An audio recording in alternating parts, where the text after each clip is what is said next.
Usa ka pagtuo, usa ka tingog, usa ka katawhan.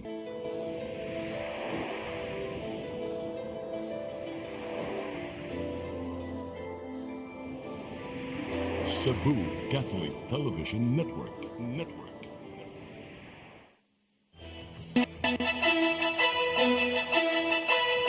Uluhan sa mga balita sa Zaire 47. Pilipinas nakalangkat na og duha ka gold medal sa nagpadayong Paris Olympics 2024. Syudad sa Sugbo nagmaya. Kapsulaying ceremony sa itukod nga solar water system sa barangay Panganan gipahighayon. Usa ka lola ug gapo nga nisuway og salba sa mga gamit sa nasunog nga panimay naangol. 53 anyos na dumbulan og modern POV sa dakbayan sa Lapu-Lapu patay. Sugbo, Kabisayan ug Mindanao, Pilipinas ug sa katawhan. Kutob sa maabot sa tong Sibya sa tibuok kalibutan maayong hapon. Live kita karon sa CCTN Channel 47 ug kini ang tulumanon sa nagunang kasayuran angay natong masayran. Tulumanon sa patas nga mga balita ug opinyon. Sa ngalan ni Dennis Tabar, ako si Danica Capalies. Kini ang Zaire 47.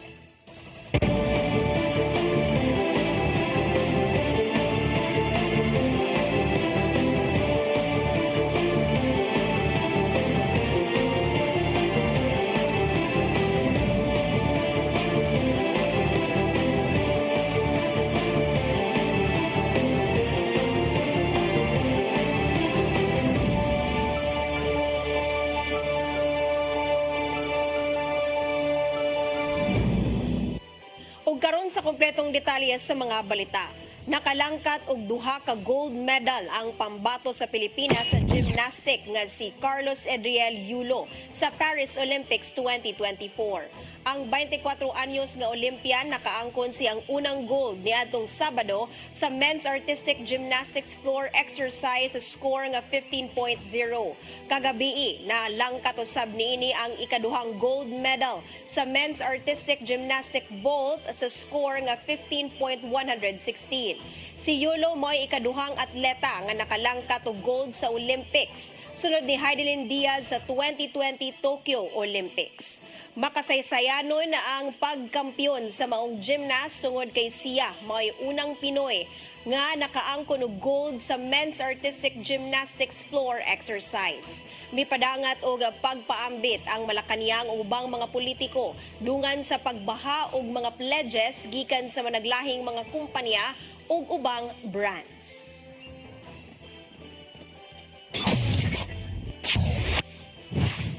Nipatimbaya si Cebu City Acting Mayor Raymond Alvin Garcia sa nagmalampuson nga pagkakuha sa duha ka Olympic gold ni gymnastics athlete Carlos Yulo sa nasod sa Paris.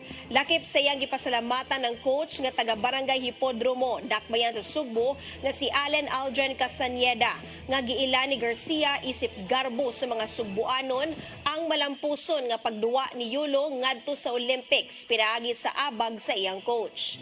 Sa pagkakaroon, nagpadayon pa ang Paris Olympics ug anaa sa 19th spot ang Pilipinas sa overall ranking ug first sa Southeast Asia. Congratulations no sa atong Filipino gymnast na si Kaloy Yulo for bagging 2 golds.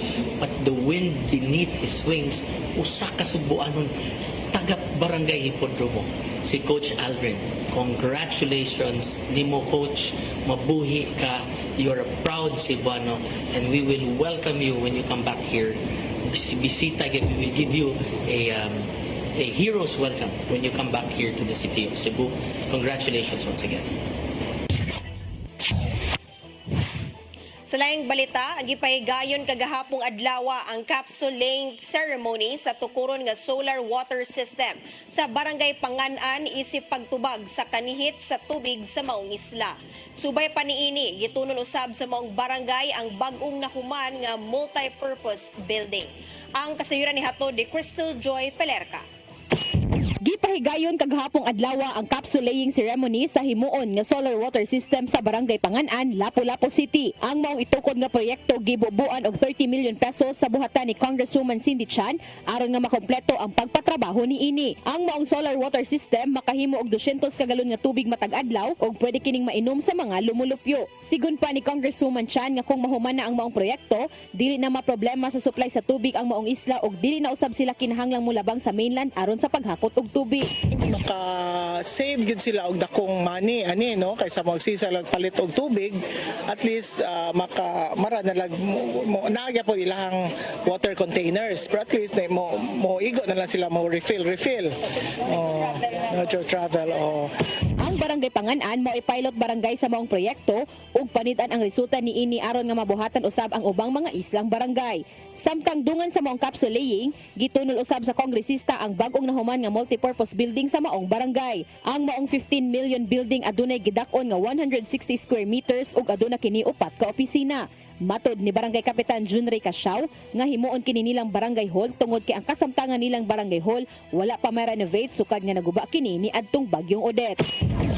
Nindot ta siya kay dagha kay opisina namo ma-cater kaning BPSO kaning barangay tanod, pero napo na siya prisuhan duha ka kwarto na session hall namo dahil opisina sa mga secretary, treasurer ug mga barangay officials. Crystal Joy Filerca, CCTN News. Nagpahigayon og Unity Walk ang mga grupo sa operators sa modern jeepney aron sa pagpaabot sa ilang panawagan nga dili dayunon ang pagpahunong sa modernization program sa gobyerno. Operators na balaka tungod sa minilyon nga utang sa bangko. Ang kasayuran ni hatod ni Shariza May Uy. Nabalaka na ang operator sa modernized jeepney sa hulga sa pagsuspenso sa prangkisa sa transport modernization.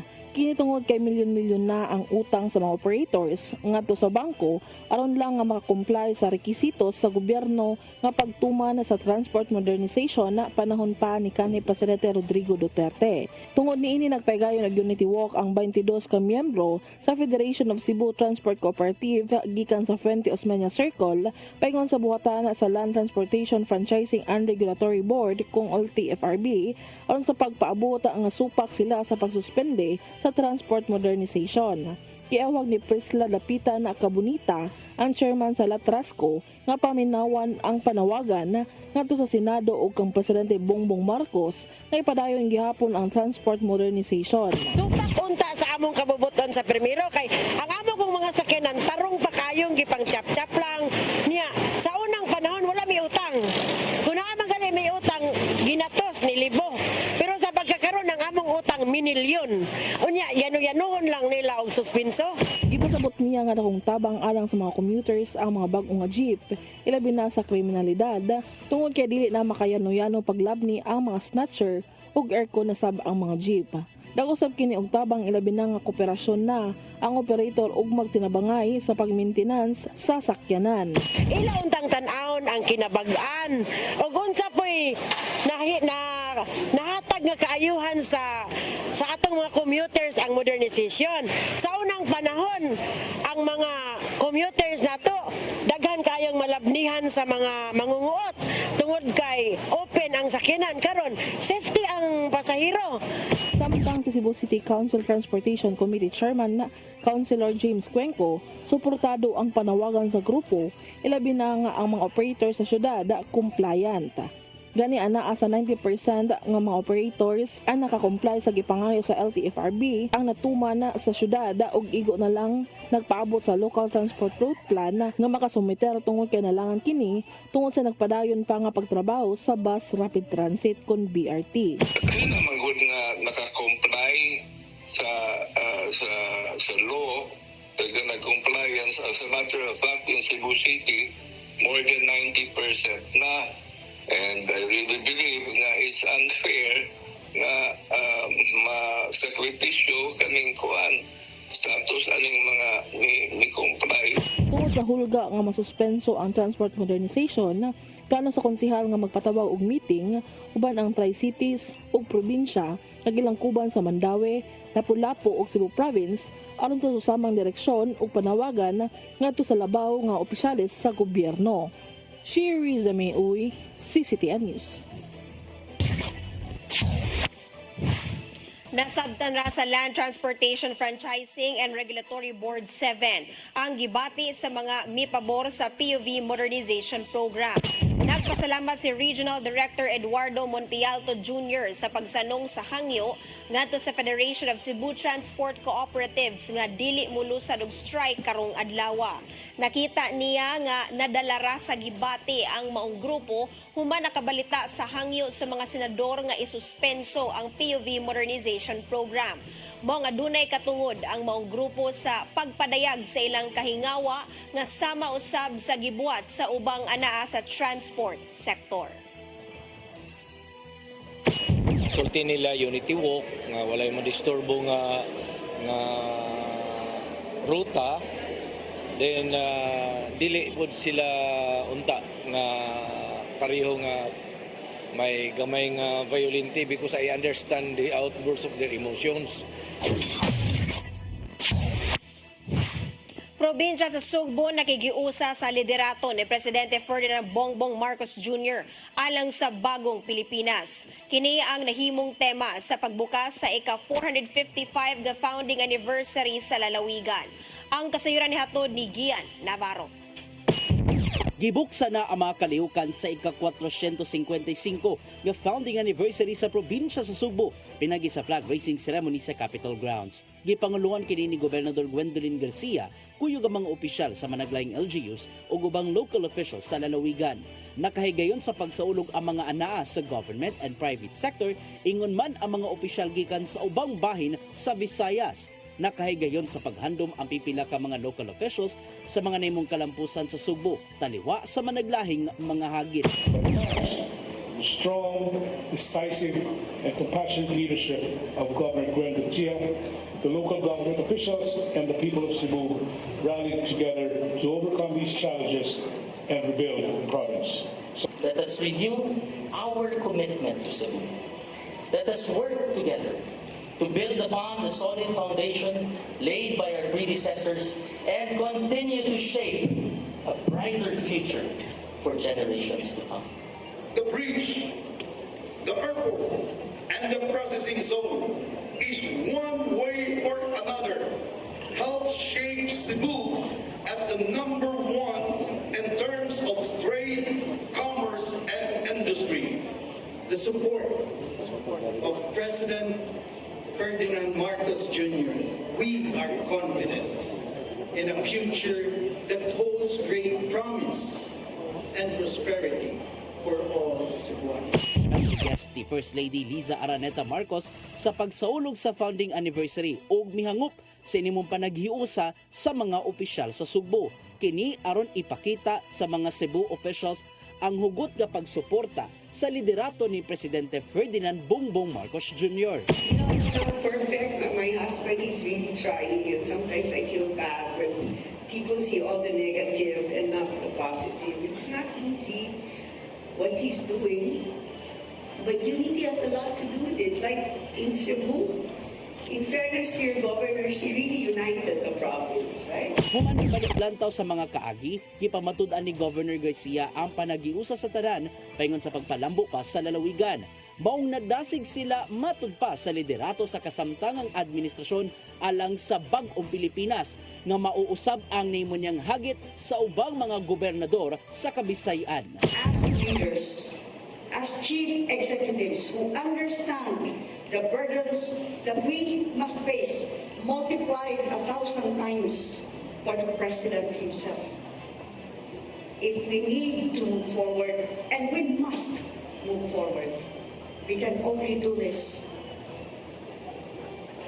with a united country. Pipila sa mga atangang kalihukan ni Buana, mausa ka International Stakeholders Summit diin, mag-abot ang mga eksperto sa managlahing bahin sa kalibutan.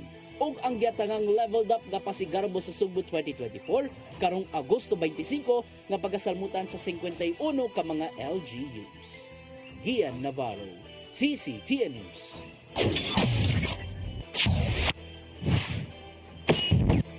Mosunod, usa ka lola ug apo nga nisuway og salbar sa mga gamit sa nasunog nga panimay na angol. Kanaw guban pa mga balita sa pagbalik sa Sayri 47.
Discover the beauty of the Philippines.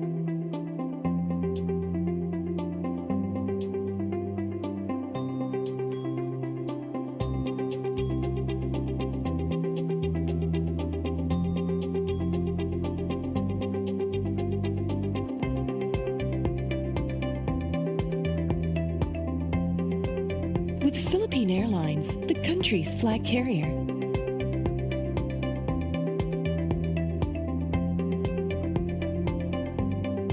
The airline that lets you feel the warmth of the nation.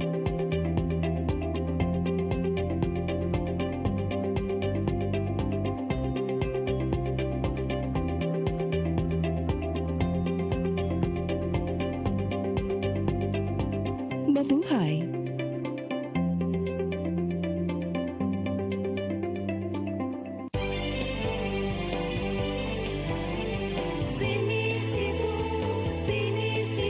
For your internet connection and for the signal of your cable TV. so fast and spread that transmission to your home. Sini Cebu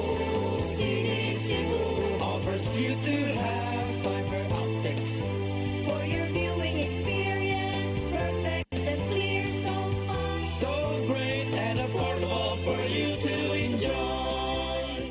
Cine Cebu Television Network Incorporated offers fiber to the home broadband internet bundled with fiber to the home cable TV connection. Cine Cebu Television Network Incorporated with its operation in Metro Cebu and the whole province of Cebu soon. Sini Cebu For your internet connection and for the signal of your cable TV. so fast and spread that transmission to your home. Sini Cebu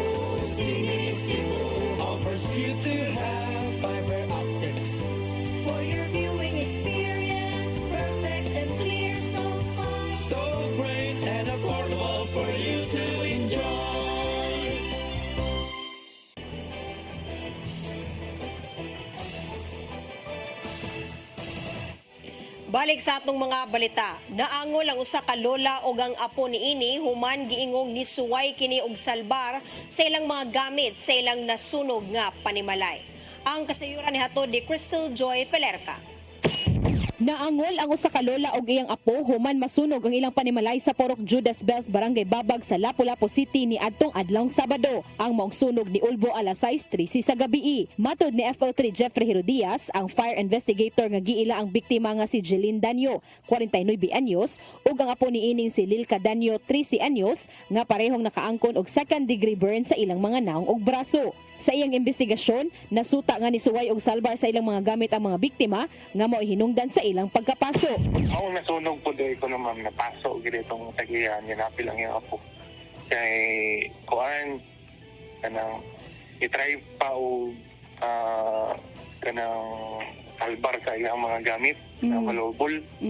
Mao to na napasok gid down. Mao to paggawas lakman mo nagisod po pag-play na rato na siguro mo to na pasok-pasok yung gamay. Naggamay, pasok yung si Madam. Sigun usab ni Herodias nga ang maong panimalay adunay tindahan ug matod sa mga silingan niini naanda na sa maong tagtungod ang pagpanglak kung alas 6 na sa gabii. Ang maong sunog nilanat og 15 minutos human nga napaong radayon kini pag alas 6:28. Wala ra kini makakatag tungod kay dali ra usab kining narespondihan. Apan gidugang ni Herodias nga bisan sa diriyot nga higayon sa maong sunog na totally damaged gyud ang maong konkretong panimalay ug nakadanyos kini og 420,000 pesos. May kalambigitan sa kuryente ang usa sa gitanaw nga hinungdan sa maong sunog. Crystal Joy Pelerca, CCTN News. Syudad sa Mandawi nitugod sa pipila ka mga nasunugan sa Barangay Gizo sa pagbalik og tukod og panimay sa fire site. Samtang ang uban sa nasunugan gikatakdang i-relocate sa Barangay Paknaan. Ang kasayuran ni hatod ni Mary Rose Sagarino.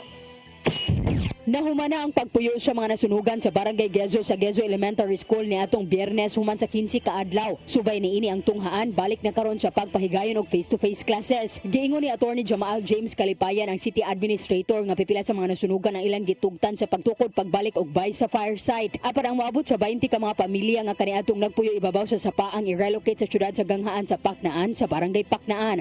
Naagid sila nagpuyo on the river gyud so kanang ang katong naara sa kilid gitagaan na siya ng sila kanang chance nga makatukod og balik pero gipapirma na to sila waiver nga they are living on a danger zone kay bawo sila nga nagpuyo sila diha and that sooner or later ibalhin yun na to sila. Gikinahanglan nga mopahigayon og dredging operation sa sapa sa Barangay Gezo pagtabang sulbad sa baha sa barangay. Ang bahin sa Gezo Elementary School ang usa sa mga flood-prone area sa syudad sa Mandawi. Matud ni Kalipayan nga human mag-relocate ang 20 ka pamilya, posible nilang isunod ang habilin nga nasunugan nga pamilya nagpuyo kilid sa sapa. Naghanan jud ay ani nila are all beneficiaries of the 6.5 hectares katong dito sa Paknaan. Unya naaran to nagka-problema lang ang ilang association so there's still settling it with the officers and with Hudo aron nanagid sila i-areas dito pero I think na problema to sa katong ilahang initial nga equity. Mary Rose Sagarino, CCTN News. Gobernador sa Bohol mihangop sa paglibkas sa preventive suspension nga gipahamtang sa ombudsman. Mipasalig siya nga mas tutukan ang ubang protected areas sa lalawigan. Ang kasayuran ni hatod ni Gian Navarro. Kilabihan ng paghangop ni Bohol Governor Erico Aris Aumentado human gilibkas ang 6-month preventive suspension nga gipahamtang sa ombudsman. Nadawat nila sa miaging semana ang mando gikan sa ombudsman nga naglibkas kaniya og laing 30 ka mga opisyal sa lalawigan sa Bohol sa giatubang nga suspensyon. May numdumang gipahamtangan sila nini niadtong Mayo tungod lang sa issue sa pagtukod sa usa ka resort sa tunga-tungang bahin sa Chocolate Hills. Niyan ang panahona, gitubag nila og gituman ang mga rekisitos aron sa pagdepensa sa ilang habig bahin sa giingong kalambigitan. Inubanan usab sa pagpaningkamot sa iyang legal team nga mupabor kanila ang nahimong pagdepensa.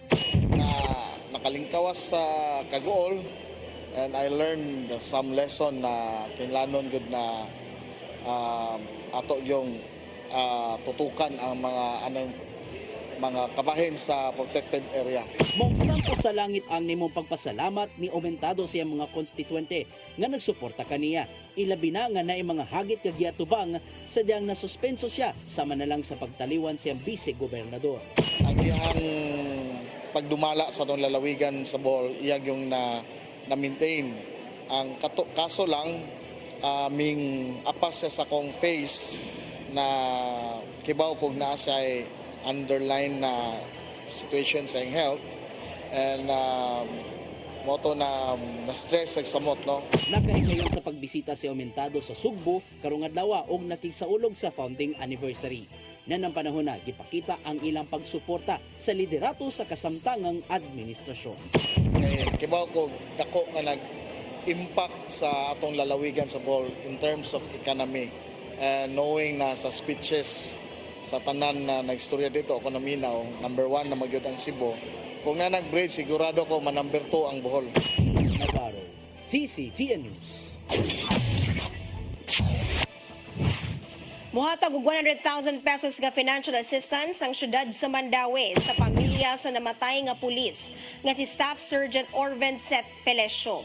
Ato sa session sa Konseho sa Dakbayan kaganiang buntag, si Mayor Jonas Cortez ipadala og suwat sa Konseho sa pag-issue og tukmang resolusyon o ordinansa aron mahatag og 100,000 pesos sa pamilya ni Felicio. Ang financial assistance ihatag isip pagsaludo sa police personnel ug pasalamat sa iyang serbisyo. Si Felicio nga nadistino sa Station 4 sa Mandaue City Police Office namatay human gipusil sa 16 anyos nga lalaki nga iyang gisita tungod sa paglapa sa curfew sa Barangay Banilad niadtong Hulyo 27. Yes, actually ang gihatag sa government is 50,000, so magkwanta og another 50 may plan sa ni mayor nga mupunan ang atong additional 50,000 sa katong pulis na to nga namatay, no. May plan. 100,000? Yes, 100,000. Kay lagi ang family taon, ang asawa war bagid, no, wagi trabaho, at least naman lang kay kini laging pulis nga nagtamod gid sa iyang serbisyo. Angayan sad ato sa pagawaslan og maayo sad nga pagtagsa. Nagtambayayong sa pagpanglimpyo sa Mahiga Creek ang Barangay Subang Dako sa Mandaue City ug Barangay Kasambagan sa Cebu City niadtong Sabado. Ang mga opisyales ug empleyado sa duha ka barangay ug sangguniang kabataan officials kuyog sa volunteers ang nanglimpyo sa Mahiga Creek. Sagad sa mga nakuha nga mga plastik nga basura. Ang pagpanglimpyo subay sab sa programa nga Barangay at Kalinisan Day kun Barkada, di nagtumong sa pagligon sa kahigusahan sa pagsulbad sa problema sa baha.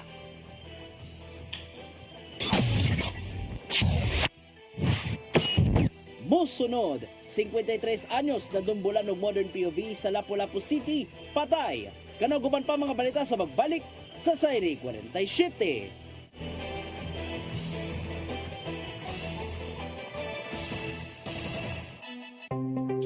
Discover the beauty of the Philippines.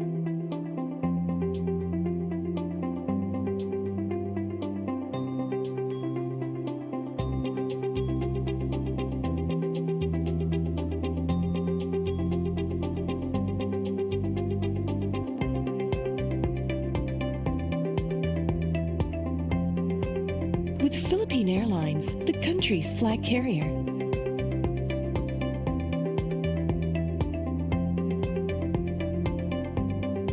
The airline that lets you feel the warmth of the nation.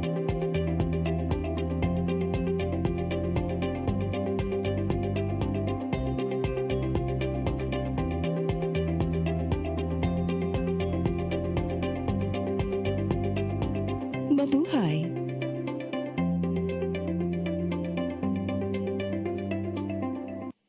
Holy Spirit,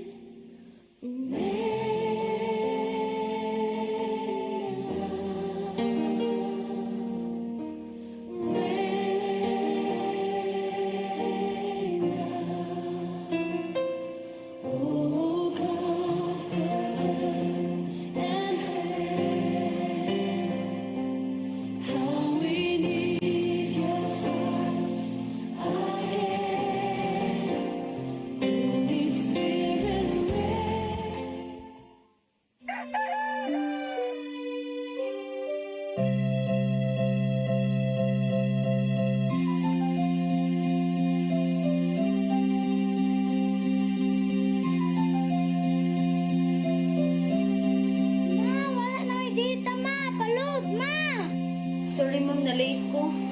pa mong para internet sa kong anak, ma'am.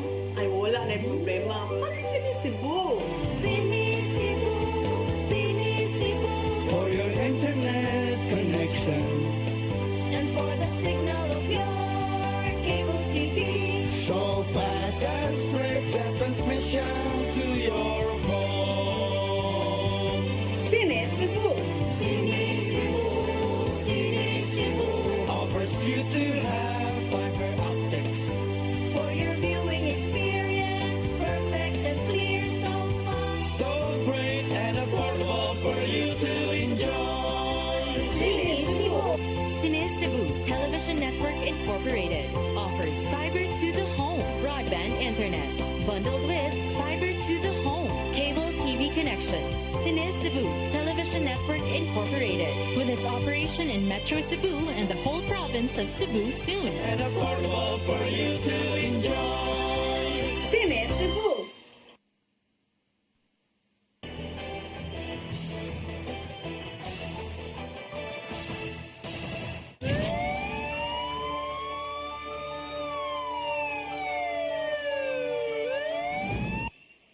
Balik sa atong mga balita, patay ang usa ka 53 anyos nga lalaking motorista human kini madumbuli sa usa ka modern PUV ug naligsan sa usa ka SUV niadtong Sabado sa Lapu-Lapu City. Ang kasayuran nihatod ni Crystal Joy Pelerca. Nakalas ang kinabuhi sa usa ka 53 anyos nga lalaking motorista human kini nadumbuli og naligsan sa duha ka managlahing sakyanan. Nahitabo ang mong insidente alas 9:36 sa buntag ni adtong Sabado atubangan sa usa ka mall sa ML Quezon National Highway Barangay Paho sa Dakbayan sa Lapu-Lapu. Base sa investigasyon sa kapulisan, ang biktima lumulupyo sa Barangay Babag sa nahisgutang Dakbayan. Ang mong insidente nalambigit sa usa ka motorsiklo, usa ka modern PUV ug usa ka SUV nga parehong padung sa Barangay Pusok ang direksyon. Ang modern PUV ni hunong sa outer lane aron sa pagpasakay og mga pasahero. Sa dihang ni padaga na kinibalik, ni pabor kini pawala aron sa pag-change lane apan giingong napakyas kini sa paghatag og signal. Miresulta kini sa pagkaigo sa motorsiklo nga nagsubay ra sa iyang dalan sa middle lane. Tungod sa kakusog sa impact, nalabay ang biktima sa inner lane duol sa Center Island ug naligsan sa PUV kinsa nagsubay ra usab sa iyang dalan. Gidala pa ang biktima sa Lapu-Lapu City Hospital apan gideklara na kining dead on arrival sa attending physician. Ang mga driver sa modern PUV ug SUV kasamtangan ang gitanggong sa custodial facility sa Lapu-Lapu City Police Office ug huwaton pa sa kapulisan kung mopasaka og kaso ang pamilya sa biktima. Ugaling walay kasabutan nga mahitabo, mag-atubang og kasong reckless imprudence resulting in homicide ang duha ka mga drivers. Crystal Joy Pelerca, CCTN News. Person of interest sa kamatayon sa 27 anyos nga sales lady nga gidakop sa mga kapulisan sa Inayawan Police Station ang gitumbok nga Charina relativo.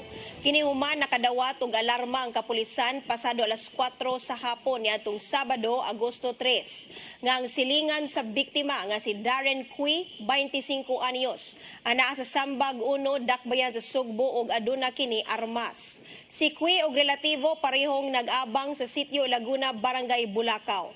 Nakuha gikan kaniya ang usa ka kalibre 45 nga pistola nga dunay 4 ka bala didto sa balay sa amahan sa iyang live-in partner.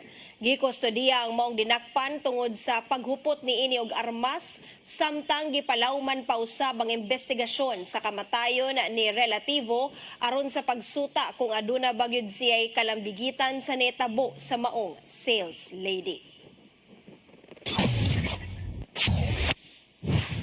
Gilang high-value individual ang nadakpan sa gilusan nga buy-bust operation sa mga sakop sa Waterfront Police Station kagabi sa Doña Pepang Cemetery, Barangay Tejero sa Dakbayan sa Sugbo. Ang sospetsado giila nga si alias nga Iping, 47, residente sa Sitio Laurente, Barangay Tejero, apan lumad nga taga-sitio Puntod, Barangay Mambaling sa Dakbayan sa Sugbo. Nakuha sa mga operatiba ang mga binulto sa gituang shabu nga motimbang sa 140 grams nga dunay standard drug price nga 952,000 pesos nga gi-turn over na sa PNP Forensic Unit 7 alang sa chemical analysis. Nangu sa maong operasyon ang hepe sa Waterfront Police Station 3 nga si Police Major John Lindbert Yango. Nadakpan ang usa ka ex-convict human nakuhaan og droga sa sitio San Vicente, Barangay Mabolo, Cebu City. Gila ang subject sa operasyon nga si Raymond Bongo, taga Dakbayan sa Danao. Nakuhaan siya og 120 ka gramos sa shabu nga nagkantidad og 750,000 pesos.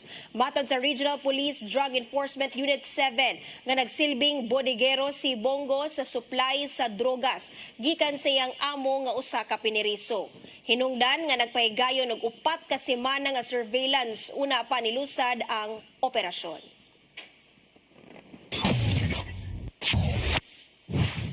Mao kadto naglangkob sa itong mga balita sa Saire 47. Sa ngalan ni Dennis Tabar, ako si Danica Caballes. Hangtod ugma sa inyong paboritong tulumanon. Saire 47.